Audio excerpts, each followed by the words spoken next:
Nous allons passer à la période de questions. À ce que je peux voir, nous en avons beaucoup sur différents sujets. La première serait, pourrions-nous élaborer plus sur l'exorcisme du bien? Bon, l'exorcisme du bien.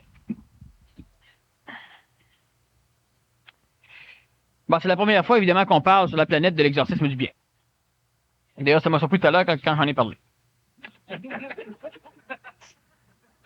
Non, c'est un fait, je fais des conférences parce que j'apprends en parlant. Je me trouve intéressant. L'exorcisme du bien. Ben oui, j'entends des personnes qui trouvent ça intéressant, de se trouver intéressant, mais ce qu'il faut comprendre, c'est qu'à un moment donné, la seule personne qui peut vous enseigner convenablement, ça va être vous autres. Puis si vous refusez continuellement et perpétuellement de vous trouver intéressant, ben jamais vous allez vouloir vous écouter. Puis si vous voulez pas vous écouter parler, ben évidemment, vous allez passer à côté de la manière, la forme qu'on peut arriver à la plus grande des instructions. Je ne dis pas que vous devez vous écouter penser. Je ne m'écoute pas penser. Lorsque je pense, je suis extrêmement ennuyant. Lorsque l'on parle, on est capable d'écouter ce que l'on dit. Écoutant ce que l'on dit, on peut autocorriger au fur et à mesure. Ça devient extrêmement intéressant. On parle de l'exercice du mal et je sors l'exercice du bien. Parce que, n'est-ce pas, le contact avec l'énergie supramentale ajuste les choses et fait que quand on parle, on dit des choses.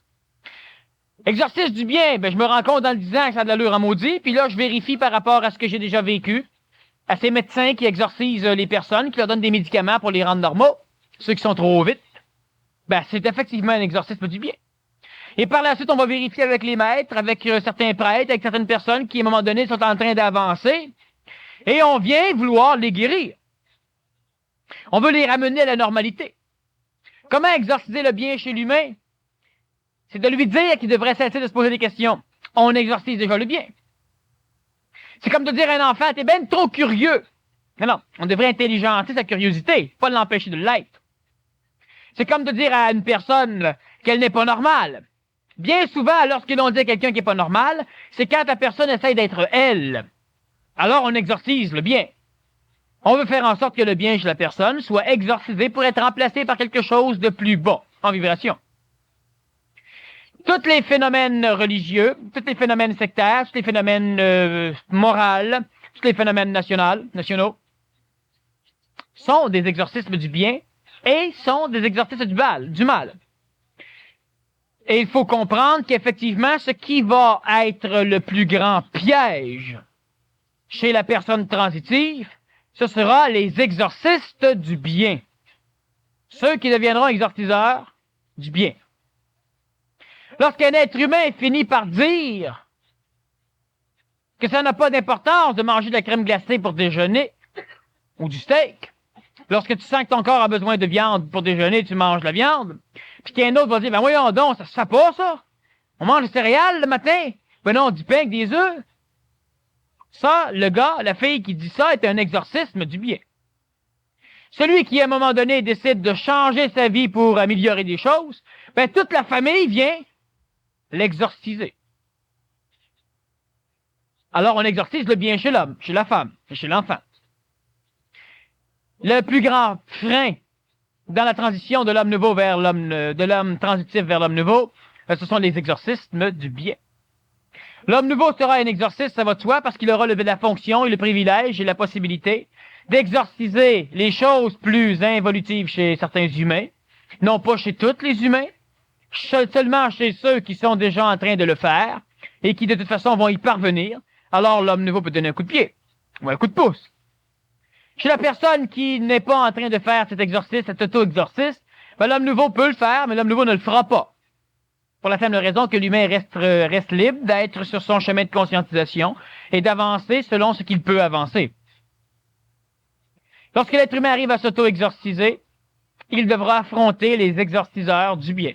Et c'est évident. Chaque fois que vous voulez faire quelque chose, il y a toujours des imbéciles qui viennent vous dire que vous réussirez pas. Et ça, les exorcistes du bien. Je vais suivre un régime. Le 15e. C'est ça, un exorcisme du bien. On veut ôter ce qui vous motive pour vous dire que vous devriez être normal. Si on vous connaît. Mémoriellement, tu rates ton coup. Fait que s'il vous plaît, réussis pas ce coup-là. Faudrait que je m'adapte à toi. Je préfère pas avoir à m'adapter. Continue à être gros. continue à faire des choses, puis change pas. La personne qui un jour décide de suivre un cours de yoga pour se relaxer, une personne hyper nerveuse, ben on va tenter de l'exorciser. On va lui dire que ça changera rien. On va lui dire qu'elle va faire ses mouvements vite, vite, vite. Elle va même énerver les autres dans la classe. On va l'exorciser, le bien qu'il y a chez elle. Comprenez ce que je veux dire par exercer du bien? C'est facile à voir. C'est là. L'être humain doit faire attention à ce genre de choses. Vous pensez que c'est correct? Faites-le. Vous saurez, après l'avoir fait, si c'était correct ou non. Faire attention aux exorcismes du bien. Pour créer, est-ce que Dieu n'est pas ou n'était pas possédé? Puis une autre question qui pourrait aller bien, est-ce que Dieu peut être possédé? C'est ça le problème de la majorité des théologies. Faut que vous me compreniez bien. Faut faire attention à certains mots. Dieu, c'est pour le chien, le maître. Le chien considère comme Dieu son maître. Alors, le chien parle de Dieu, mais il parle du bonhomme ou de la bonne femme. L'homme parle de Dieu comme étant une peinture, comme étant un crucifix, comme étant une idole, comme étant une icône, comme étant une idée, un concept. Certains humains vont dire Dieu, ça veut dire tout ce qui a créé tout. Peut-être. Mais si je te dis que ton Dieu qui a créé tout est un Dieu de merde, ça fait quoi chez toi? Si ça te frustre, c'est que le Dieu que tu pries, le Dieu avec lequel tu vibres, n'est pas le Dieu que tu me parles. Parce que si ça ne frustre pas lui, ça fait pas te frustrer toi. Ne vous sentez pas frustré au nom de Dieu. Ne souffrez pas pour Dieu. Il souffre pas, le pauvre type va souffrir à sa place. Sauf que si vous souffrez au nom de Dieu, c'est que ce Dieu souffre et vous manipulant, exprime sa souffrance par l'homme. Et ce Dieu fait partie d'un des dieux créés par l'homme dans un des paliers du ciel. Si vous voulez appeler Dieu l'énergie supramentale, vous ne pouvez pas être vexé, être quoi que ce soit pour cette énergie. Elle est plus intelligente que ça, elle est au-delà de ça, elle n'en a pas besoin et elle ne l'exprime pas. Et elle ne demande pas à l'homme de l'exprimer. Est-ce qu'un Dieu peut être possédé? Pour créer, est-ce que Dieu n'est pas ou n'était pas possédé? On parle de deux dieux différents ici. On parle d'un Dieu créateur et intentionnel, et on parle d'un Dieu. Lorsque 100 000 fidèles ou 1 million de fidèles adorent un Dieu dans le ciel, parce que les dieux dans le ciel peuvent être possédés, par de l'intelligence comme par de l'aberrance. Alors, lorsque ce Dieu envoie l'humain à la paix et à tout ce que vous voudrez, lorsqu'un jour ce Dieu est possédé, ben, possédant ce Dieu, on possède le peuple. On possède la tribu. On possède les fidèles. Alors, effectivement, les dieux, présentement, l'être humain qui prie des dieux, prie ces dieux dans le monde de la mort, dans le monde de la mémoire, ces dieux connus du passé, ces dieux dans le monde du ciel. Et lorsqu'il prie ces dieux dans le ciel, il prie des dieux qui sont assujettis à la possession. Lorsqu'un dieu est possédé, lorsque Mahomet devient possédé, il envoie ses troupes conquérir le monde. Lorsque le dieu chrétien était possédé, il a envoyé les croisés se battre pour libérer le tombeau du Christ en Terre Sainte. Lorsque l'islam devient possédé, il envoie ses fidèles mourir sur les champs de bataille pour tuer les impies. Lorsque les dieux sont possédés, ils envoient les peuples entiers se battre dans des guerres de religion. J'ai dit que s'il y a une prochaine apocalypse, une prochaine guerre, elle sera politique, elle sera économique, elle sera surtout religieuse. Parce que les dieux ont tendance à être possédés. Et possédant l'homme, les possessions de ces dieux possèdent les hommes. Certaines personnes qui me disent que non, parce que Dieu ne peut pas être possédé. Alors, posez-vous juste la question, pourquoi n'a-t-il pas pu empêcher Lucifer de faire ce qu'il a fait? Dans le contexte du Dieu qui ne peut pas être possédé. Pourquoi y a-t-il le mal sur la planète? Pourquoi Dieu n'intervient pas? Parce que ces dieux ne peuvent pas intervenir. Parce qu'au-delà de ces dieux, il y a ce qui a créé ces dieux, l'intelligence supramentale, que certains appellent Dieu, mais que je n'appelle pas Dieu. Parce que les dieux sont sujets à être priés, les dieux ont besoin d'être aimés, les dieux ont besoin de puissance, de pouvoir. Les dieux ont des hiérarchies qui obéissent à eux. Les dieux ont un trône. Alors, lorsque l'on parle d'un Dieu qui n'a pas besoin de trône, lorsque l'on parle d'un Dieu qui aime l'humain, même celui qui n'aime pas, lorsque l'on parle d'un Dieu qui n'a pas besoin que l'être humain devienne un esclave, lorsque l'on parle d'un Dieu qui ne demande pas à l'humain de souffrir pour l'aimer, lorsque l'on parle d'un Dieu qui ne demande pas à l'homme de lui remettre ce que lui-même lui a donné, alors j'appelle cela de l'intelligence. C'est un peu comme le fidèle qui, à un moment donné, va offrir une brebis à son Dieu, ou va offrir une chandelle, ou veut offrir sa vie. Or, le Dieu lui dit, pauvre type, voyons donc, je suis le créateur de tout. Si j'aurais voulu un agneau, je m'en serais fait un. Offre-moi pas le tien. Alors, ce que j'appelle l'intelligence, certains appellent cela Dieu. Mais je ne souffre pas d'être en contact avec cette intelligence. Et cette intelligence ne me demande pas d'être missionné, de sauver l'humanité. Elle s'en occupe. Pas besoin de moi. Moi, je parle parce que j'apprends, je parle parce que j'ai instruit l'astral, je fais des choses. J'ai une fonction, comme tous, vous avez des fonctions. Vous ne les connaissez pas, c'est pas grave, ça ne vous empêche pas d'être fonctionnel. Les dieux créés dans le monde de la mort, c'est des dieux qui peuvent être possédés lorsque l'être humain est assujetti à un dieu et que ce dieu est possédé, l'être humain est possédé. L'Allemagne parlait de paix. On a plusieurs personnes qui ont écrit des choses extraordinaires en Allemagne. Génial. Mais ils se vouaient à un dieu qui fut un jour possédé. Parle-nous des personnes possédées d'une façon pluralitaire et qui le restent dans le sens qui se fusionnent pour faire place à une entité prédominante. T'as pêché ça où? Il y a des personnes qui, j'espère que cette personne qui écrit ça sait qu'elle est intelligente et qu'elle a un acheteur de pensée, parce que si elle ne le sait pas, elle devrait se plugger. Elle le saurait. Parlons des personnes possédées d'une façon pluralitaire. On parle donc des peuples, on parle des familles, on parle des nations, on parle des partis politiques, on parle des groupes. On parle de personnes qui sont possédées, qui sont vouées à un maître, à un gourou, à un dieu, à un quelque chose, et ce quelque chose est possédé. Donc ça fait, disons, référence avec la question précédente. La personne possédée pluralitairement, c'est une personne de gens qui se voue à une chose, et cette chose est sous l'emprise d'une possession, qui peut être évolutive et qui peut être involutive. Mais même si c'est évolutif, sachez qu'un jour, ça vous gardera là où ça vous aura amené. Et à ce moment donné, ça deviendra involutif. Alors l'humain va dire, oui, ben quand ce sera le temps, je m'en libérerai.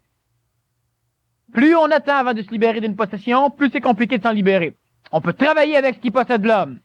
Avec les forces collectives, avec les forces astrales, avec les forces supérieures ou sataniques. On peut travailler avec ce qui possède l'homme, avec la peur, la pensée, les mémoires, les traumatismes du passé, les limitations, la gêne, l'angoisse. On peut travailler avec les choses qui possèdent l'homme.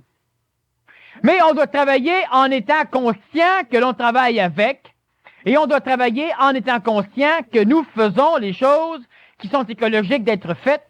Si c'est Satan qui vient me dire quoi faire, puis ça a de l'allure, moi le faire. Si c'est Dieu, puis ça a de l'allure, moi le faire. Si c'est Satan, puis ça n'a pas d'allure, je le ferai pas. Puis si c'est Dieu, puis ça n'a pas d'allure, je le ferai pas plus. Vous allez frustrer la conscience collective, mais vous ne frustrez pas de l'intelligence en faisant comme ça. Vous risquez plutôt de plaire à l'intelligence.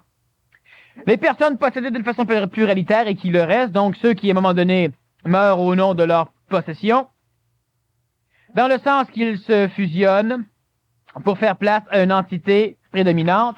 Lorsque ces personnes meurent, évidemment, ils vont nourrir le monde de la mort, ils vont nourrir ces dieux possessifs, et ils vont simplement énergiser ces possessions de façon à ce que ces possessions quémandent et demandent de plus en plus de morts à l'échelle du sol.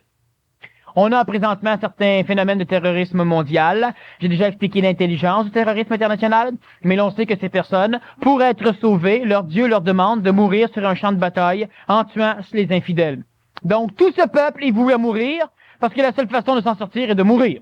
Jusqu'au jour où une onde de choc catastrophique viendra briser ce Dieu et libérera les hommes. Lorsqu'à un moment donné, on avait un Dieu qui s'appelait tradition, et qui demandait aux jeunes Japonais de mourir, de donner leur vie, de mourir dans un champ de bataille pour pouvoir atteindre ce lieu où vivait ce Dieu. Alors les kamikazes, les jeunes, parce qu'à un moment donné, les vieux, il n'y en avait plus suffisamment, on leur montrait à décoller avec un avion, à faire voler un avion, à piquer avec un avion, et c'est tout. Le reste n'est pas nécessaire. Normalement, ils mouraient quand la bombe qui remplissait le nez de l'avion frappait un bateau. Mais à un moment donné, les Japonais ont eu l'initiation majeure. L'Empire du Soleil levant a vu le soleil se lever sur Hiroshima et sur Nagasaki, ce qui a créé un stress majeur dans la tradition divinisée de ce pays. Et ils ont su que le soleil ne les protégeait pas, mais les tuait. À partir de ce moment donné, ils ont refusé toute religion solaire. Et évidemment, ils ne veulent pas et ils n'auront jamais de bombe nucléaire chez eux. Parce qu'une bombe nucléaire, pour une personne spirituellement attachée au soleil, lorsque ça saute, c'est le soleil qui se lève. Et ce soleil qui les protégeait, les a tués. Alors donc, cette manipulation collective, on en a un exemple là. On peut l'avoir dans les jeunes d'aujourd'hui, dans les jeunes qui ont des idoles, dans les jeunes qui sont suffisamment collectivisés. Et lorsqu'ils meurent ensemble dans le monde de la mort, selon des processus qu'on a déjà élaborés dans des conférences sur la mort, sur la réincarnation et ces choses-là, ça va nourrir ce ciel. Et ce ciel risque de demander fortement de plus en plus de mortalité humaine, ce qui engendre des phénomènes religieux, des guerres saintes, comme on a présentement au niveau de certaines parties de l'islam, et qui demandent de plus en plus de morts parmi les infidèles comme parmi les fidèles. Et à un moment donné, évidemment, il y a quelque chose de majeur qui vient briser, qui vient détruire ce Dieu dans le ciel. Lors de tes conférences, n'es-tu pas possédé par le savoir? Avec tout ce qui nous entoure, comment en venir à prendre conscience de l'auto-exorcisme? C'est évident que je suis possédé par le savoir. Ça va de soi. La seule différence qu'il y a, c'est que je suis aussi le savoir quand je suis possédé par le savoir. Et c'est ça la nuance entre la possession de l'intelligence et les possessions avérées. Cela veut dire que je parle et parlant, j'instruis mon ego. Il en reste plus gros, mais on l'instruit encore un peu.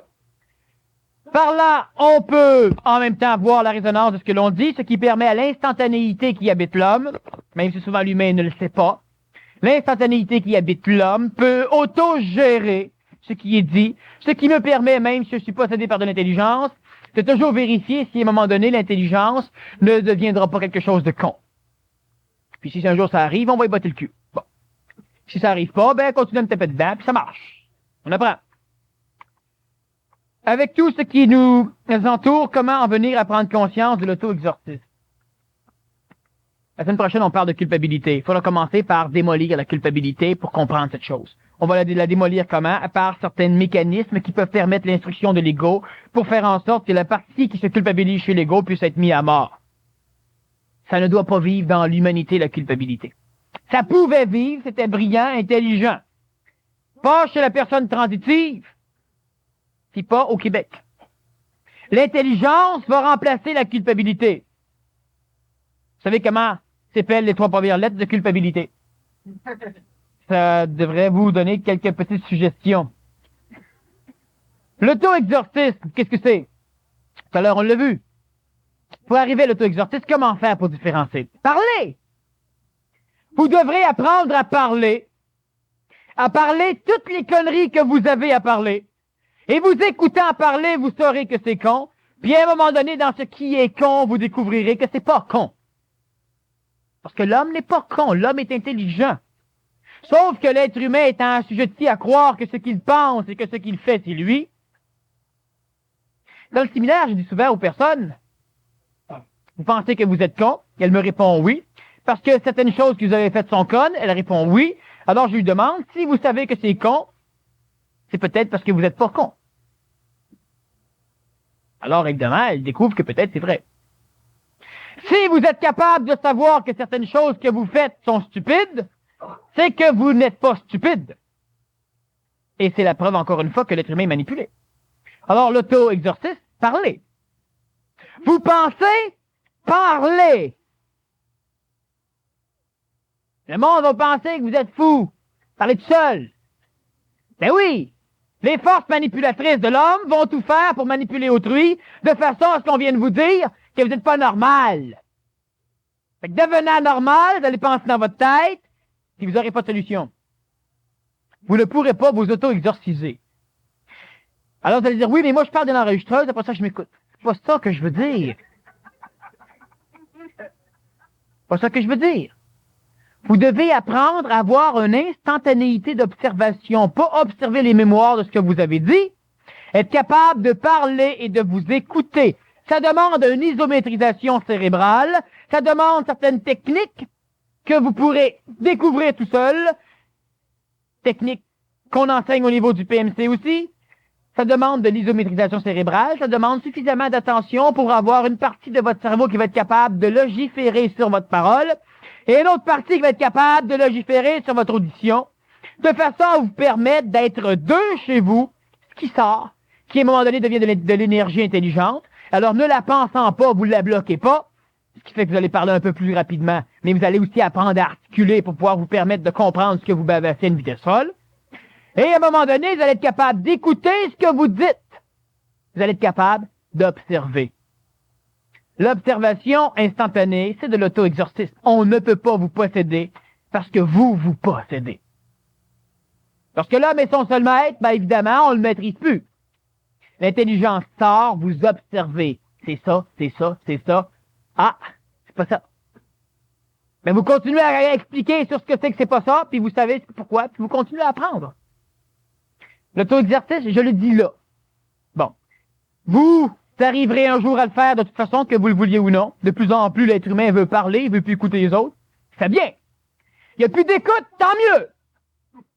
Parce que si on arrête d'écouter les opinions d'autrui, on risque à un moment donné de pouvoir se faire la nôtre. Mais étant donné que l'autre parle pour qu'on l'écoute, puis qu'il ne s'écoute pas lui-même, ben quand il n'y aura plus personne pour l'écouter, il ira chercher le seul auditeur possible, lui. Alors il parlera, puis il fera comme moi, il s'écoutera parler. Là, au moins, il se trouvera intéressant. Puis là, au moins, il pourra commencer à apprendre des choses que lui a besoin de savoir, pas que d'autres vont lui amener. Présentement, j'ai fait des conférences pour la simple raison que, énergétiquement, il y a des choses qui sont communiquées beaucoup plus qu'au niveau de la parole. Et deuxièmement, il y a encore beaucoup d'individus qui ont besoin, par l'écoute de ce que je vais dire, vont rechercher suffisamment de motivation ou d'énergie pour arriver à se prendre en main. Alors, il est convenable, intelligent, de continuer à écouter un peu autrui, jusqu'au jour où on n'en aura plus besoin. Moi, je suis encore capable d'écouter autrui. Pourquoi? Parce qu'à un moment donné, l'intelligence va s'exprimer dans une biologie différente que dans la mienne. Alors, ça devient intéressant de parler entre deux individus. Moi, je parle et l'autre m'écoute. Mais l'autre me boit. Il m'écoute plus, il me boit. Et moi, en parlant, je m'écoute. Puis à un moment donné, j'ai dit des choses, puis juste quand je me rends compte que certaines choses pourraient être mieux dites, l'autre qui m'a bu commence à le dire. Alors, c'est moi qui le bois. Je l'écoute pas, je le bois. Et lui, il s'écoute. Alors, on commence avec un truc bébé banal, puis au bout d'une demi-heure, on est deux hyper génies en train de jaser. C'est ce que tout le monde peut faire. Prenons l'exemple d'Albert Einstein. Ben, s'il rencontre des cons, il trouve rien. Il rencontre des génies, il trouve de quoi? Il rencontre des gens qui sont capables de lui dire, oui, mais tu sais, le temps, c'est immuable. Pouf! Le temps, c'est immuable. C'est peut-être ça. Le temps n'est pas immuable. Ben, l'autre comprend plus rien. Parce que l'autre se fie à ses mémoires, puis l'autre, il fouille des livres qui vivent dans le passé. C'est neuf qui vient de dire, il trouvera rien de passé. Si l'autre continuera à parler, immuable le temps. Il continue, il parle. À un moment donné, tu vas voir, c'est intéressant. Alors, c'est le phénomène, on s'auto-exercice comment? On apprend à parler et on apprend à s'écouter. À s'écouter parler, pas à s'écouter penser. Je le dis là, vous pourrez travailler sur ce genre de choses. On en parle suffisamment dans le travail que l'on fait ici. Mais c'est l'auto-exercice de l'homme. Parlez. Dites des bêtises, puis écoutez-vous les dire. Vous n'en direz pas longtemps. Mais écoutez-vous penser, puis écoutez-vous vivre l'émotion en dedans. Vous allez en dire un paquet, vous le saurez même pas.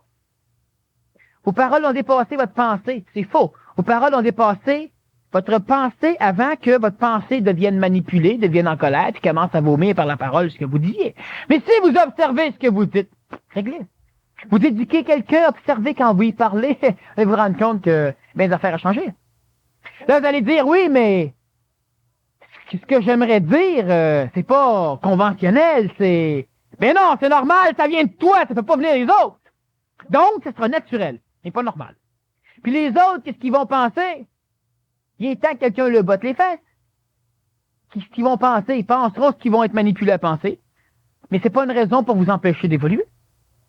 Oui, mais ça va les faire souffrir, faites-vous-en pas. Il suffit juste d'une panne d'électricité pour qu'ils souffrent tout seuls.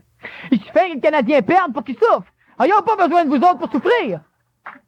Alors, si vous vous dites, oui, mais ils vont souffrir si, quoi que vous fassiez, l'humain à côté souffre parce que c'est son plan de vie pour l'instant de souffrir, parce qu'il est manipulé et il est convaincu que c'est lui qui fait les choses. On ne sait pas parce que vous allez à un moment donné mettre un petit grain de sel de souffrance, une petite pinotte, que ça va l'envoyer au suicide. Si le suicide, la manipulation astrale, la possession chez vous, vous fera bien comprendre que c'est votre faute. Et si vous avez appris à pu vous sentir coupable, ben on va aller voir quelqu'un d'autre pour lui dire que c'est ta faute. Puis on va vous laisser en paix. Manipulé par l'astral ou par l'esprit, où se situe le libre arbitre? Ben, le libre arbitre, il n'y en a pas. Bon. J'ai fait des conférences sur se libérer de la liberté, des choses comme ça, où on en parle suffisamment. Le libre arbitre chez l'homme, il n'y en a pas. Le libre arbitre fait partie, c'est-à-dire on va en parler la semaine prochaine de pourquoi il n'y a pas de libre arbitre. Ça a un rapport avec la culpabilité, c'est essentiel. Alors la semaine prochaine, on va revenir là-dessus. Ça va être un peu trop long d'en parler dans cette période-ci, mais on revient sur ces phénomènes du libre arbitre la semaine prochaine. Manipuler l'astral ou manipuler par l'esprit. Comprenez ces choses. C'est simple. À un moment donné, vous allez rencontrer la louve de Granby. C'est l'approcher d'un gros rhinocéros blanc, hein? Il en a reçu un dernièrement. Bon. Puis là, vous allez tenir le barreau comme ça, puis là, lui, il va aligner sa corne en face de vos doigts, là. Puis là, il va méditer. Manipulé par les forces astrales, il tient à exprimer qu'il est puissant. Alors, il va gratter du pied au sol, il va baisser sa tête, il va la remonter, il va souffler. Ça, c'est pour vous laisser le temps de vous en aller. Bon, il est manipulé par une force astrale très basse, comme certains humains le sont, comme le gorille va l'être, il va se taper dessus, comme le taureau, etc. Comme le chien. Le chien attaque pas direct, sauf s'il a été humainement instruit à l'attaque. Mais un chien normal, un chien naturel, attaque pas directement. Il bave, il grogne, il monte ses crocs. Bon. Et il vous laisse le temps de le manipuler, l'être humain étant plus puissant. Alors, vous gardez votre main là, puis vous faites foncer dessus par la corne du rhinocéros. Ça peut renverser des jeeps et des petits camions, alors évidemment, votre main va être renversée. D'ailleurs, vous aussi. Psychologiquement. Alors, on va dire, oui, mais intelligemment, j'ôterais ma main. Eh oui, c'est intelligent. C'est intelligent, si tu le vois, c'est qu'intelligence te le montre. Ou la mémoire expérientielle, une mémoire d'expérience, qui, à un moment donné, par l'intelligence, te l'a induite. Alors, tu vas dire, je veux pas être manipulé par l'intelligence, donc je la laisse là. Mais si je la laisse là, c'est con. Donc, c'est une manipulation astrale. Donc, je l'ose. Mais si je l'ose, c'est intelligent. Alors, où il est le libre arbitre? Posez-vous pas la question, ôtez votre main. Simple. Vous allez vous dire, si ça ne sera pas intelligent, je l'inventerai. C'est ça, être manipulé par l'intelligence. C'est simple. Très simple. Quand la solution intelligente apparaît devant vos yeux et que vous êtes intelligent, eh ben, vous ne posez pas la question, vous le faites. Vous n'avez pas le choix. Parce que vous êtes intelligent. Et lorsque l'être humain est manipulé par les forces obscures de l'astral, les forces occultantes, les forces qui aberrissent l'homme, les forces qui le rendent aveugle, les forces qui lui donnent l'illusion du libre arbitre, étant aberré par de l'absurdité, alors évidemment, il fait les choses absurdes. Et de temps en temps, l'intelligence arrive à passer, et il fait un truc intelligent, et immédiatement, ce qui le manipule vient lui dire, hey, c'est grâce à moi que tu l'as fait. Alors l'être humain continue à penser que, quand je dis c'est grâce à moi, c'est l'ego qui parle, alors l'être humain continue à penser que c'est grâce à lui qu'il l'a fait. Quand je dis des choses neuves, je me dis pas que c'est génial, hey, j'ai trouvé ça. J'ai pas trouvé ça, ça passait par là. Puis je l'ai dit, j'ai pas trouvé ça. Je suis physicien et je travaille à la mise au point d'une technique d'analyse du corps humain. Une personne touche une sonde qui émet des fréquences. On peut ainsi identifier et évaluer la quantité des minéraux, hormones, etc. Quel principe physique me permet d'identifier et de mesurer? Est-ce que cette technique de mesurer peut modifier, perturber le fonctionnement de l'organisme? Bon, c'est intéressant.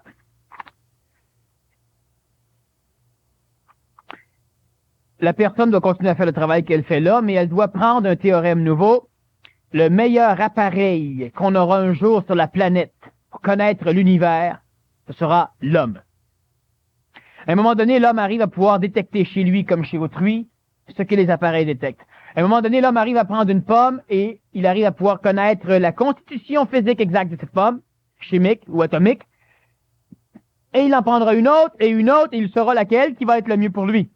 Et il saura de toute façon, consciemment mais intelligemment, disons d'instinct, mais l'instinct, faites attention, ce qu'il a besoin comme aliment, comme nutriment. On peut ainsi identifier et évaluer la quantité des minéraux, hormones, etc., chez la personne lorsque la sonde détecte les fréquences émises par l'individu. Je réponds quand même un peu brièvement. La personne elle pourra venir me voir peut-être ce soir. Non, ce soir, je ne reste pas, j'ai un séminaire demain. En tout cas, à un moment donné, on pourra en jaser.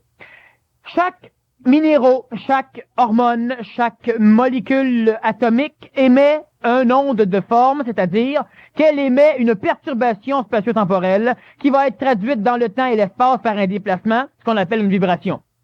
Lorsque le corps est constitué de différentes choses, un appareil qui a la particularité d'être capable de vibrer selon une forme mémorielle particulière, on va dire une vibration particulière, parce que la vibration n'est pas de l'énergie, même si elle peut en cheminer, elle n'en est pas elle-même. Donc, cet appareil, son appareil, sa sonde, doit être arrangé électroniquement pour pouvoir vibrer selon certaines formes de fréquences, donc être capable de vibrer selon une détection mémorielle d'une vibration, et elle va enregistrer nécessairement ce qui cause la vibration, et cette vibration atomique qui... La quantité de matière minérale, hormonale, etc. que possède le corps. Alors, quel principe physique me permet d'identifier et de mesurer? Ça va être comme ça. C'est intéressant parce que de plus en plus l'électronique arrive à le faire. Est-ce que cette technique de mesure peut modifier et perturber le fonctionnement de l'organisme?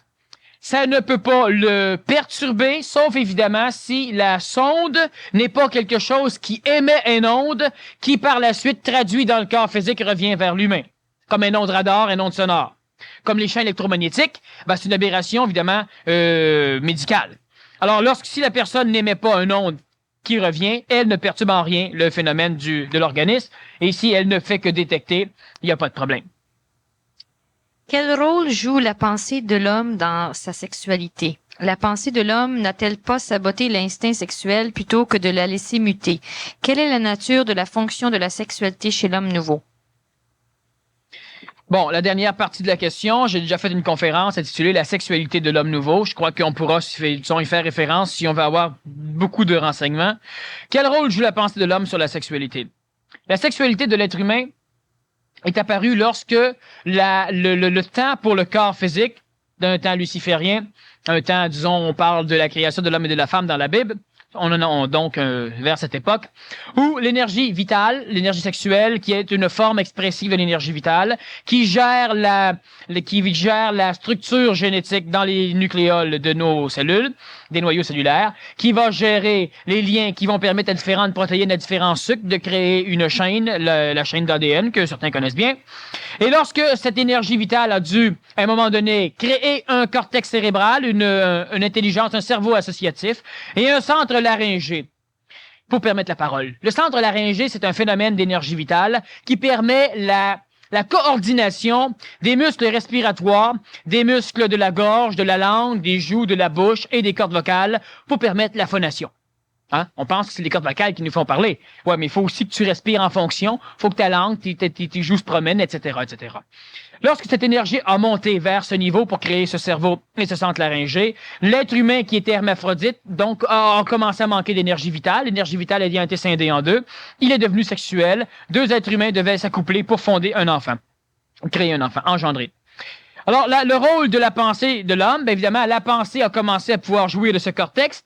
Donc, la pensée a pu de plus en plus jouir de ce phénomène d'énergie vitale qui montait là. Et c'est pourquoi, très rapidement, la pensée a pensé que le tantrisme pouvait être une solution vers l'amélioration évolutive de l'homme.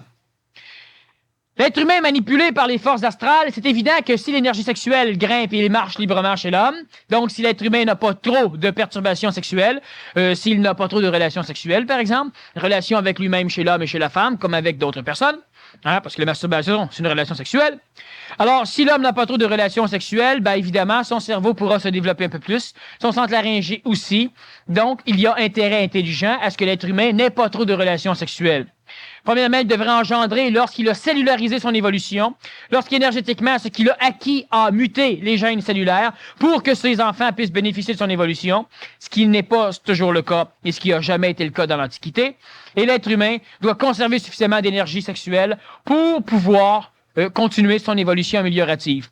Mais étant manipulé par les forces astrales, il est manipulé dans la sexualité au coton. De cette façon, il avance un peu plus lentement. Qu'est-ce que ça donne? Regardez ceci. Relations sexuelles fréquentes, ça engendre quoi? Ça engendre que l'humain monte pareil, mais le cerveau n'étant pas prêt à recevoir cette énergie qui descend chez l'homme, le cerveau se sent en stress, on doit donc terrestrifier l'humain, le baisser en vibration. Ça va être le rôle de la cigarette, ça va être le rôle de différentes boissons, ça va être le rôle de plusieurs choses. L'alcool et la cigarette terrestrifient l'humain, c'est-à-dire que le rabaisse en vibration un peu. La viande fait la même chose. Et c'est pourquoi l'être qui a le plus évolué sur la planète a dû manger beaucoup de viande. Les peuples esclaves sont des peuples végétariens. Les peuples qui dominent, les peuples qui sont les plus avancés sur tous les plans, les points de vue d'évolution de l'homme, sont des peuples carnivores. Et d'ici peu, l'homme nouveau qui n'aura plus besoin de cette viande redeviendra végétarien, mais là, ça sera le temps.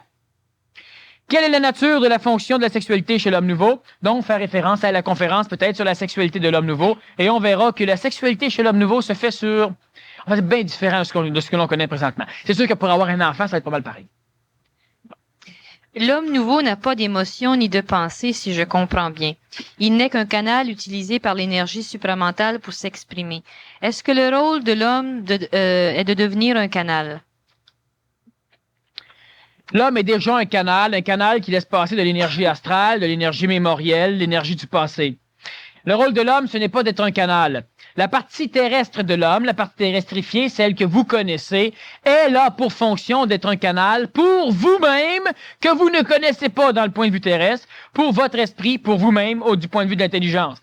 Alors, présentement, on bâtit une cheminée, un canal matériel, vital, astral et mental, qui pourra permettre, à un moment donné, au créateur de ce canal, à l'homme, mais à l'homme extraterrestre, ce que l'homme planétaire appelle souvent l'esprit, de pouvoir venir s'asseoir là-dessus, rester à son point de vue et pouvoir bénéficier du point de vue des autres plans. Donc, ce n'est pas le rôle de l'homme de devenir un canal, mais c'est le rôle de l'être humain de devenir un canal pour l'homme. Il n'est qu'un canal utilisé par l'énergie supramentale pour s'exprimer, donc l'homme nouveau n'a pas d'émotion ni de pensée. Il n'a pas besoin de penser, parce que tout ce qu'il a besoin de savoir, il le sait lorsque c'est nécessaire, donc il n'a pas besoin de penser. Hein? Lorsque vous arrivez sur une jonction de route, puis là, vous pensez laquelle des deux vous allez prendre, vous pensez, vous fouillez dans vos mémoires, et vu que vous n'avez jamais passé là, votre pensée vous sert à rien. Pas intelligent. Lorsque vous êtes intelligent, ben, vous arrivez, puis vous tournez, vous continuez, puis vous savez où vous allez. Vous savez, vous ne connaissez pas le chemin, mais vous savez le chemin. Vous savez où vous allez. Ce qui est autre chose. L'être nouveau, l'homme nouveau n'a pas d'émotion. C'est un fait. Parce que l'émotion, c'est de la mémoire de sentiment. L'émotion, c'est de la mémoire morte. L'émotion, c'est de la mort de sentiment. L'homme nouveau vibre. Il a des sentiments. Alors, il peut entrer en amour intelligent, en amour avec une fleur, comme aucun homme ancien ne peut le faire. L'homme ancien aura de l'émotion pour la fleur. L'homme ancien broyera si la fleur meurt. L'homme ancien la tuera, la mettre dans un bocal pour l'observer. L'homme ancien sera capable d'aimer quelqu'un par une photo. Il a de l'émotion. Et évidemment, il souffrira de cette émotion. Il peut la muter en haine, mais de toute façon, il la souffrira en jalousie, il la souffrira en inquiétude, il la souffrira en angoisse, il la souffrira de toute façon. Tandis que l'homme nouveau, lui, n'a pas besoin de prendre le sentiment que l'homme ancien connaît et de le conserver en mémoire au cas que ça ne reviendrait plus et d'en faire une émotion. C'est ça, l'émotion chez l'homme. Alors, on a parlé beaucoup de l'amour intelligent en conférence. On va y revenir, mais on l'a fait souvent. Évidemment, c'est enregistré. Alors, l'être nouveau n'a pas d'émotion, mais il a un sentiment. Un sentiment, ça lui permet d'entrer en résonance instantanée avec l'extérieur. Que ce soit un clochard hyper véreux avec de la lèpre dessus, il ne pourra pas faire autrement que de l'aimer autant que le plus bel être humain avec la plus belle lumière. Il ne pourra pas aimer l'un plus que l'autre, parce que de toute façon, il vit d'un amour qui n'est pas sélectif, un amour intelligent, l'amour réel, et il n'a pas besoin d'émotion parce qu'il est en sentiment, en contact sentiment permanent. Donc, il n'a pas besoin de vivre de l'émotion. Il n'a pas besoin de penser, non, parce que la pensée ne sert à rien. La pensée, c'est pour renflouer le manque d'intelligence. La pensée permet à l'homme, lorsque l'on parle d'intelligence dans nos sociétés, on parle d'intellectuence. La pensée permet de combler les lacunes lorsque l'être humain n'a pas de contact avec l'intelligence. Ben, une chance qu'il mémorise le dernier contact. Comme ça, vu qu'il n'y a plus de contact, ben, il fouille là-dedans pour trouver quelque chose, puis il l'applique. Sauf qu'il sera en contact permanent, ben, évidemment, il n'y aura plus de pensée. Le médecin n'a pas besoin d'apprendre à faire de la médecine, il fait ce qui doit être fait. Et l'être humain n'a plus besoin d'apprendre. Mais ça, c'est évidemment, avant de faire comprendre ça à notre système scolaire, c'est autre chose. Mais les enfants sont de plus en plus nouveaux et les enfants sont de plus en plus capables de savoir ce qu'ils ont besoin de savoir. L'enfant qui va être capable de foxer l'école, de faire l'école buissonnière, aujourd'hui il n'y a plus de buissons, l'école asphalte. L'enfant qui va être le plus capable donc de faire cette école, sans jamais se faire pincer, sera sans doute l'un des chefs de partis politiques plus tard. Ça sera sans doute un homme d'affaires, une femme d'affaires. Étant donné que c'est quelqu'un qui a su jouer avec la vie et arriver à faire ce qu'il voulait dans la vie, malgré la vie, c'est officiel qui va être sans doute plus efficace que beaucoup de personnes qui auront suivi les cours, qui auront broyé toute leur vie à vouloir s'en échapper, qui auront toujours appris les choses qu'ils ne voulaient pas apprendre et qui seront convertis à faire des jobs qu'ils n'aimeront pas. La semaine passée, tu as parlé du Nazarien qui avait enlevé le karma de Marie-Madeleine. Est-ce que ce genre d'exorcisme peut se faire encore? Et si oui, toi, le peux-tu? Ça me regarde. Et ces choses-là peuvent se faire encore et se reproduiront aussi. Quels sont les critères qui montrent qu'une personne est prête pour l'anigoïsation? Lorsqu'elle ne pose pas ce genre de questions.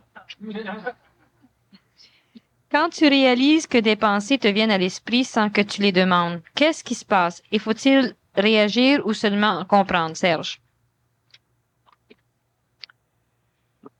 Alors, prochainement, Serge, tu vas sans doute apprendre ce que c'est qu'un kiaï mental et ça va te permettre de faire certaines choses.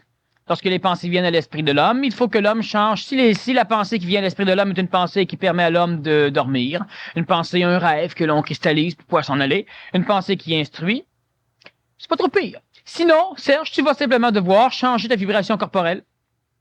Ce que tout à l'heure notre physicien détecte, faudra que tu la changes. La changer comment? Si tu changes ta vibration, tu attires autre chose. Changeant ta vibration corporelle, tu te plugues à de nouvelles formes de pensée. Alors, les systèmes les plus faciles, c'est prendre une douche d'eau chaude ou une douche d'eau froide, manger du beurre de pinot ou une banane, boire un verre d'eau, boire une bouteille de bière, fumer une cigarette, parler, s'engueuler. Souvent, l'être humain le fait. Alors, il devra simplement s'arranger. Le corps physique est extrêmement important. Tout ce qui va changer la constitution immédiate atomique du corps physique change la vibration. C'est sûr que l'être humain qui, par exemple, mangerait 2 sandwichs aux tomates, il devra les digérer et ça ne change pas rien. Il a les mêmes phénomènes de pensée, c'est que la vibration apportée par le pain et les tomates n'est pas suffisamment puissante pour réellement altérer. L'être humain doit changer par quelque chose qui est radical. La douche d'eau froide, c'est absolument parfait et il y a plusieurs choses dans ce genre. Un film, par exemple, va induire une vibration différente et souvent l'humain va penser à d'autres choses après. Peut-être au film, peut-être à d'autres choses.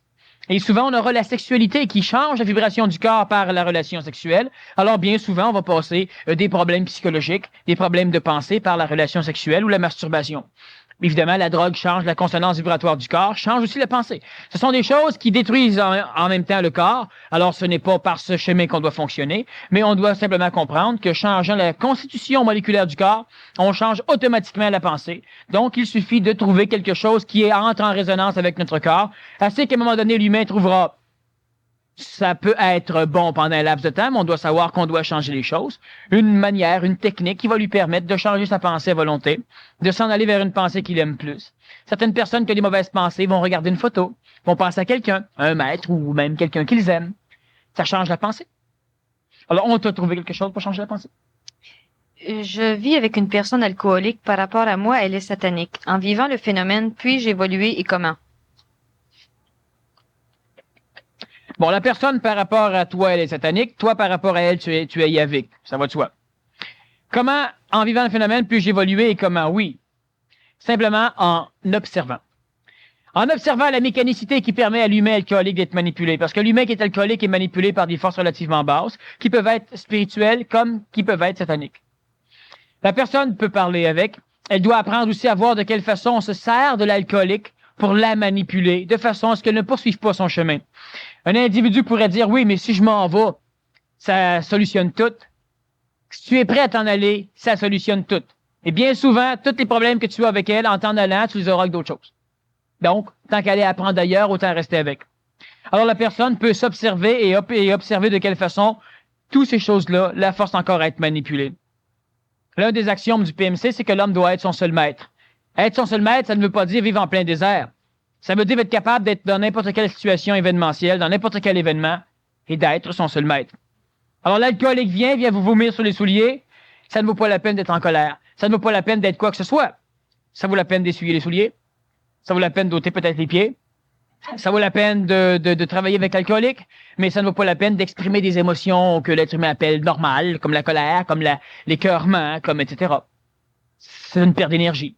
Alors l'humain doit observer, et lorsqu'à un moment donné, ce qui arrive avec l'alcoolique ne le touche plus, il pourra se passer n'importe quoi sur la planète, lui ne le vivra pas. Pourquoi? Parce qu'il est son seul maître. Alors là, il pourra décider d'exorciser l'alcoolique, il pourra décider de s'en aller et laisser l'alcoolique à l'initier d'autres personnes, il décidera des choses, mais il sera en contact avec de l'intelligence instantanée. L'initiation par le couple est l'initiation la plus solaire présentement sur la planète, c'est la plus tough. Mais c'est l'initiation qui permet à l'humain qui veut avancer vite d'avancer vite. Sauf que tant que l'humain ne voit pas ce qui se passe, tant que l'humain se prend au sérieux, tant que l'humain pense qu'il n'a pas mérité ça, peut-être qu'il a raison, il n'est pas prêt. Mais qu'il ne recherche pas quelque chose de mieux ailleurs. Dans le film L'Emprise, la femme se fait violer par un démon. Est-ce que ça pourrait être possible dans une vibration très basse? Est-ce qu'un démon peut attaquer? Peux-tu expliquer? Ce qu'il faut comprendre, c'est que elle ne se fait pas violer, ben oui. Enfin, oui puis non. C'est qu'elle s'auto-viole. Bon. Certaines femmes voudraient évidemment rencontrer ce démon. Mais ce qui arrive simplement, c'est que la manipulation astrale qui vient posséder l'âme de l'individu, l'âme, c'est un endroit géospatial qui est paramétré par de l'énergie vitale, le périsprit, le séraphin, l'enveloppe séraphique de la théologie, dans lequel va voler les mémoires volatiles, la consistance, disons, de l'âme, et dans lequel se retrouve l'identification suprême, l'ego. Lorsqu'une possession dans la mémoire volatile fait en sorte, parce que l'âme s'exprime par le système endocrinien, par l'hypothalamus, entre autres, par le système endocrinien chez l'homme, un peu par le système exocrinien, lorsque le système endocrinien n'arrive pas, ne suffit plus. Et lorsque l'âme s'exprime, il va sécréter une panoplie d'hormones qui vont induire et engendrer dans le corps de la personne des réactions qui seront reconnues par l'ego. Étant reconnues par l'ego saura ce qui se passe. Lorsqu'une personne a peur, elle sécrète des catécholamines, elle sécrète différentes formes d'hormones, cérébrales et surrénales, et même un peu cardiaques, qui vont, par lecture de l'âme dans le corps physique, lui dire, tiens, le corps a peur. Mais le corps a peur parce que l'âme a peur. Donc, l'âme, sachant que le corps a peur parce qu'elle a peur, il saura qu'elle a peur. Lorsqu'une possession fait en sorte que certaines formes d'hormones sont libérées dans le corps physique, l'ego saura qu'il vit une relation sexuelle. Alors, pour l'ego, qui est possédé un peu, il pourra en déduire qu'il est en train de se faire violer. Il n'y a pas nécessairement de viol biologique, sauf que lors d'une relation sexuelle, ben, la femme comme l'homme sécrète une série d'hormones particulières à la relation sexuelle qui prépare la psychologie, donc qui informe la psychologie de ce qui est en train de se passer, de ce qui va se passer. Sinon, la psychologie n'aurait même pas de relation, ça ne saurait même pas qu'elle en fait une, n'est-ce pas? Bon, on n'en fait pas quand on dort. Bon. Alors donc, ça informe la psychologie. Il y a toute une suite de sécrétions hormonales qui sont toute la série complète pour arriver à une apothéose vitale, ce qu'on appelle l'extase. Alors, la personne qui se fait violer par une possession, elle est simplement induite et à un moment donné, ben, les hormones qui sont normalement sécrétées dans un contact inconscient, donc par cette relation sexuelle, vont être sécrétées chez la femme. Donc, évidemment, la femme vit tout à fait la relation sexuelle, ce qui pourrait donc dire, dans ces termes, qu'elle est possédée par un démon et qu'elle se fait violer par sa possession. Mais elle n'aura pas d'enfant. C'est très rare, du moins. Que signifient Jean et Michel Archange qui ne font qu'un dans les prophéties de Jean 23 et pourquoi le Nazarien était l'ajusteur de pensée des 12 apôtres? Bon, Jean 23 est un pape.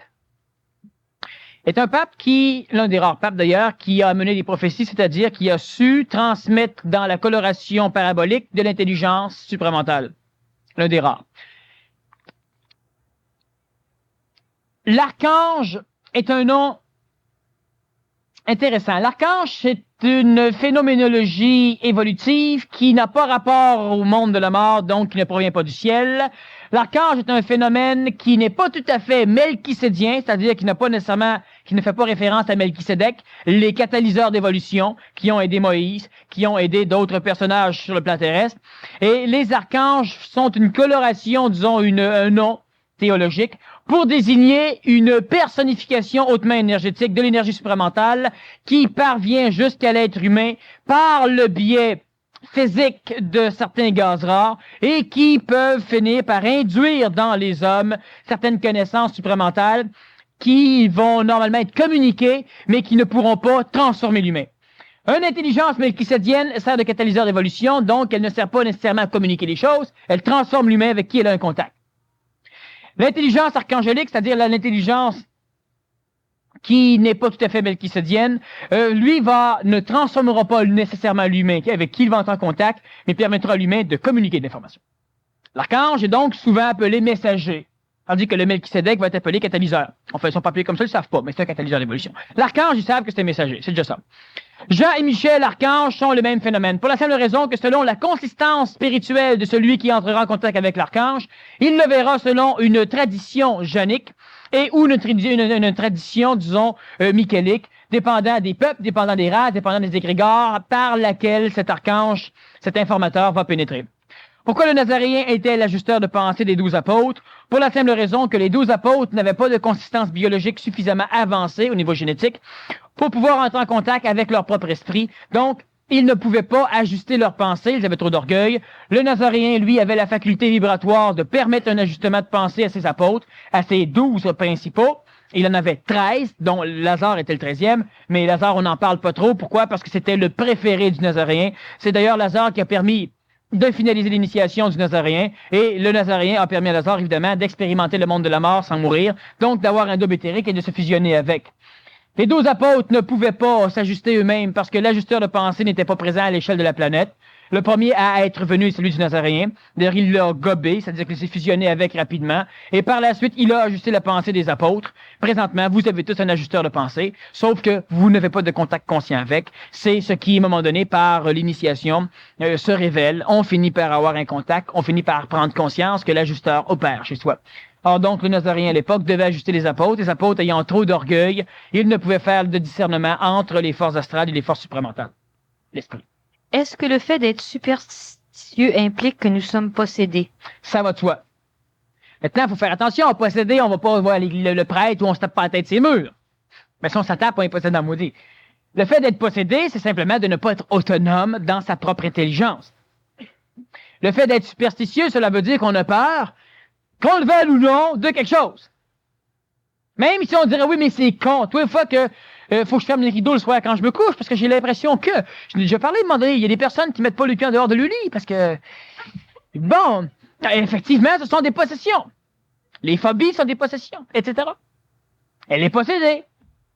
Et si elle observe ces choses, et si elle en parle pour elle, ben, à un moment donné, quand je dis en parler pour vous, je ne veux pas dire de par le biais de l'ajusteur psychologique, l'intellect, faire référence à ce que l'on vit.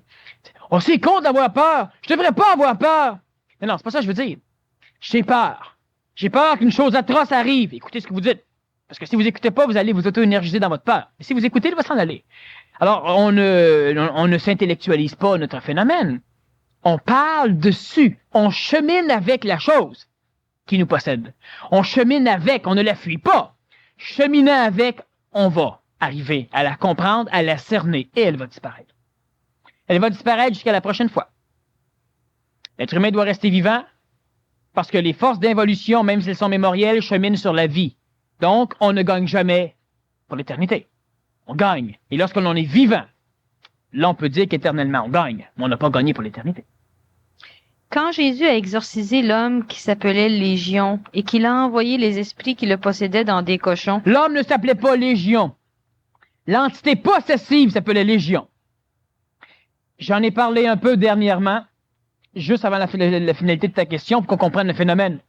L'entité possessive vient perturber la forme amique de l'homme, perturbant de par le fait même l'expression hormonale et minérale et digestive, donc ce qui va être assimilé dans le corps, ce qui fait que le Nazaréen, par sa sensibilité, le sentiment qu'il avait, il a su détecter l'onde de forme de la chose qui possédait l'homme, et j'ai déjà parlé que lorsqu'il l'apercevait, il pouvait arriver à mettre un mot là-dessus. Le mot était le contenant endoformique de la possession. Trouvant le nom de la chose, Légion, automatiquement il avait la clé. Il pouvait dire à Légion ce qu'il voulait, et Légion n'avait pas le choix d'obéir. Je continue. Qui le possédaient dans des cochons, qui sont venus comme fous, ils se sont jetés en bas de la falaise et se sont noyés dans la mer. Où sont allés ces esprits une fois les cochons morts? C'est une bonne question. Les cochons sont devenus fous, pourquoi? Parce que les cochons n'ont pas d'âme. Alors le Nazaréen a pris un âme d'un âme extrêmement basse en vibration, Légion, et il a mis ça dans les cochons. Pourquoi dans des cochons? Parce que la structure moléculaire du cochon n'est pas suffisamment puissante pour supporter une âme complète, même si Légion est extrêmement bas.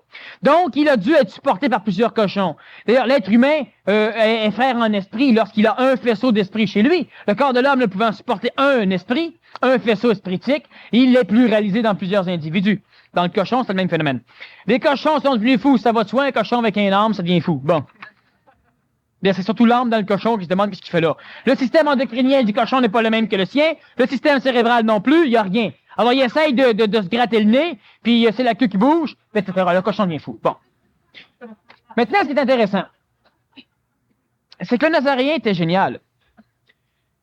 Prenant l'âme possessive, la partie, la nommant légion, il l'a paramétré d'un séraphin, le verbe. Donc, il l'a contenu. La contenant, elle pouvait l'envoyer où il voulait. Ce séraphin, donc cette âme, maintenant légion, qui possédait une âme avant parce qu'elle n'était pas âme, a été amifiée par le nom, légion. Ça ne peut pas mourir comme ça va rester dans l'air. Si ça rentre dans un animal ou dans un humain, ben, c'est plus intelligent dans un animal, ça va de soi. Donc, dans le cochon, automatiquement, il s'assujettit à l'onde vibratoire vitale de ce cochon. Si le cochon meurt, nécessairement, le corps vital du cochon s'en va, entourant le périsprit légion, le nom, et il va dans le plan morontiel. Du plan morontiel, il monte lentement vers le monde de la mort, étant donné qu'il y a maintenant une âme là-dedans. Et lorsque ça touche le monde de la mort, ça s'ouvre, et les entités légion pénètrent le monde de la mort pour être fusionnées aux entités basses du monde de la mort, des forces astrales, donc ce qu'on appelle le plan purgatoriel. Et ça élimine, vu que ce n'est plus dans le plan morontiel, ça ne peut plus posséder personne. Et c'est pourquoi les cochons ont été manipulés. Gurdjieff disait que sans un maître, il n'y avait pas de possibilité pour l'homme de pouvoir monter d'une marche dans l'escalier de la connaissance et que celui qui montait devait mettre quelqu'un sur la marche qu'il laissait. Selon toi, il était dans les patates? Non. Gurdjieff n'était pas dans les patates. D'ailleurs, je crois qu'il n'aimait même pas les patates. Gurdjieff fait référence évidemment à la tradition indo-européenne, la tradition aryenne. L'humanité a toujours été confinée à suivre une personnalité génétiquement avancée. Hein? On a des torts humaines à un moment donné, puis soudainement on a un génie. Dans une tribu ordinaire, soudainement on a un chef vaillant qui dynamise les Mongols. Hein? Il s'appelle peut-être Kubilai Khan ou Gengis Khan. Et puis il grimpe. Ou on aura un pseudo-italien du nom de Napoléon qui va dynamiser la France. Ou on aura... Voilà. Alors de temps en temps, on a un être humain qui peut s'appeler Zarathustra, qui peut s'appeler Rama, qui peut s'appeler Odin, qui peut s'appeler etc. Et qui va être le maître suprême d'une race. Et il va la conduire. Depuis l'époque anté-aryenne allée jusqu'à l'époque aryenne, l'époque indo-européenne, la race aryenne, c'est la race hindoue, ce n'est pas la race allemande, qui elle a été conduite par Zarathustra. Depuis tout le phénomène anté-aryen jusqu'à l'époque aryenne, l'époque indo-européenne, l'être humain ne pouvait pas entrer en contact avec de l'intelligence, donc il se devait de suivre l'antenne cosmique, l'antenne supramentale, l'ajusteur de pensée raciale, pour pouvoir être conduit. Aujourd'hui, Gurdjieff, évidemment, ne dirait pas cela aujourd'hui. S'il le dirait, il serait manipulé par les forces d'involution. Gurdjieff a été l'un des pionniers dans différents domaines, un bonhomme hyper intéressant et drôlement utile. Et Gurdjieff, donc, expliquait ce phénomène de la race indo-aryenne. Et aujourd'hui, cela va de soi que tous ceux qui ont de l'ego, se devraient de suivre un maître. Un maître, faut s'entendre, un maître, se devrait de suivre des livres, des cours, des conférences, des messes, enfin des choses. Lorsque l'être humain devient suffisamment égoïsé avec une force mentale, alors il doit se prendre en main. Lorsque Gurdjieff parle de ceci, Gurdjieff fait référence donc toujours à l'évolution anté-aryenne, aller jusqu'à l'évolution, disons, aryenne, l'évolution indo-européenne. Première sous-race de la race mère blanche. Lorsque Gurdjieff fait référence à ceci, il fait référence à un phénomène égrégorien assez intéressant qui n'a pas de rapport avec l'homme nouveau. Gurdjieff avait besoin, comme toutes les personnes de l'époque. Alors, quand je dis il avait besoin, il faut comprendre que c'était intelligent qu'il en ait besoin. N'ayant pas suffisamment d'énergie chez lui, il avait besoin de disciples, et les disciples le vénérant, transmettant de l'énergie non plus dans un égrégore du monde de la mort, mais dans l'égrégore propre du maître. Le maître avait donc la faculté de se servir de ses énergies pour pouvoir se booster, donc se survolter et monter de plan. Lorsqu'il montait de plan, il avait mécaniquement pas le choix que de forcer ses disciples à monter sur la marche où il était, de façon à ce que ceux-ci puissent le repousser sur la marche d'en haut. L'évolution était correcte. Sauf que Gurdjieff, comme les maîtres, dépendent toujours de l'énergisation de leurs fidèles, de leurs disciples.